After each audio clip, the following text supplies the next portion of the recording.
investigation, in fact, is also underway as we speak.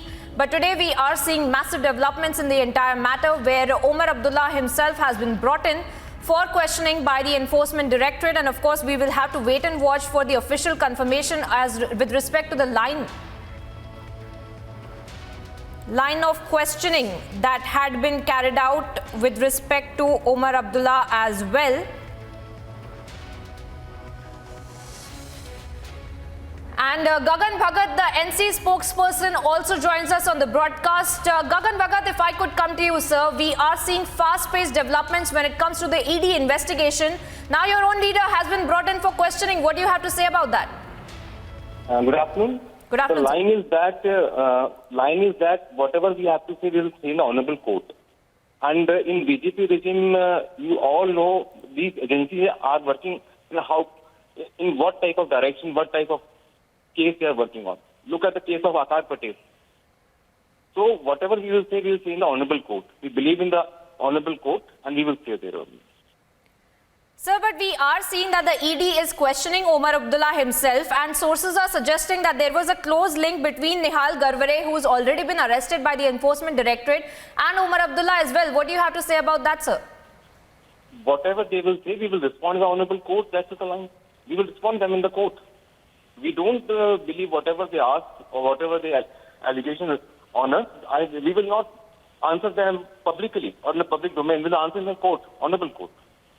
I understand, sir, but just one last question before I let you go, sir. We are seeing that the BJP is still levelling allegations that Omar Abdullah himself had been the politician using the J&K bank for his own personal gains. Do you have any comments on that?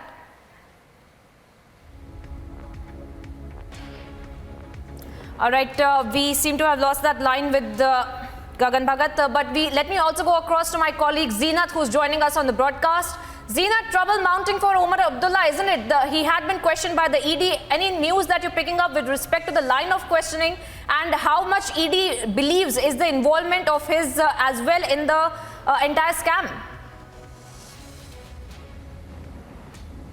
See, Priyanka, as we know that National Conference has issued a statement as far as the questioning of Omar Abdullah in New Delhi goes, although the ED is investigating the loan, the money that were transferred from the J&K bank to the particular person's account, but the National Conference now says that the Omar is being the part of the questioning. He travelled all the way from Kashmir to Delhi despite being the month of Ramadan, and he is cooperating and has not done anything wrong. But at the same time, we are seeing the National Conference pointing guns towards the ED, saying that whenever there is election time in Jammu and Kashmir, we are seeing that not the election commission, but it is the ED that is announcing so many things. It's not the first time when the political party or the political persons like Omar Abdullah have been targeted. We have seen in past also where the ED works for the BJP. Again, the target coming from the National Conference for the central government, questioning about the Omar Abdullah's role in the fund transfer is concerned. So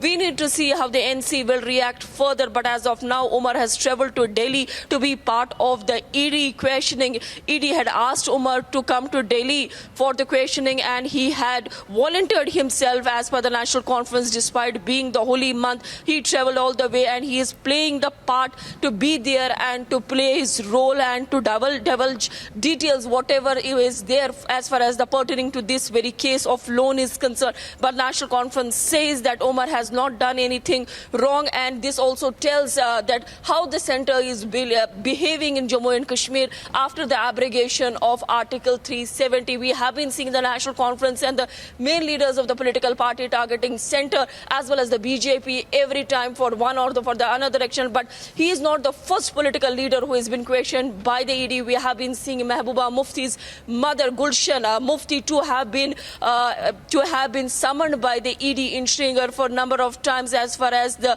funds were concerned, but that case is still on. Now the National Conference targeting centre as well as the investigating agencies that whenever there is a time for the elections in Jammu and Kashmir, ED through BJP through ED and the other investigating agencies try to train guns towards the political leaders. Very quickly, Zeenat, another last question if I could come to you before I bring in my colleague Gursimran, who continues to join us on the broadcast.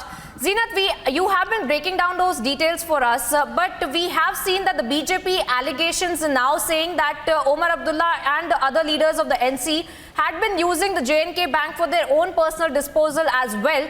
Is there any truth to that? Any allegations that you're also picking up with respect to those statements made by the BJP leaders right here on the broadcast?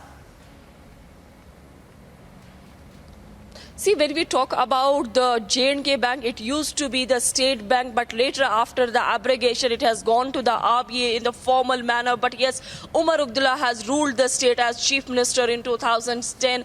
Before that, we have seen the lines of Congress and the PDP when Mufti Mohammad Saeed was the chief minister, and later Ghulam Nabi Azad and again Mehbooba Mufti in 2016. So whenever there is a chief minister from such political parties, definitely banks do have to oblige the clients coming from the CM corridor. Definitely, Zeenat, those are very important details that you're breaking down for our viewers right now. I want to thank both you and Gursimran for joining us on the broadcast, and we trust you to keep us ahead on that story.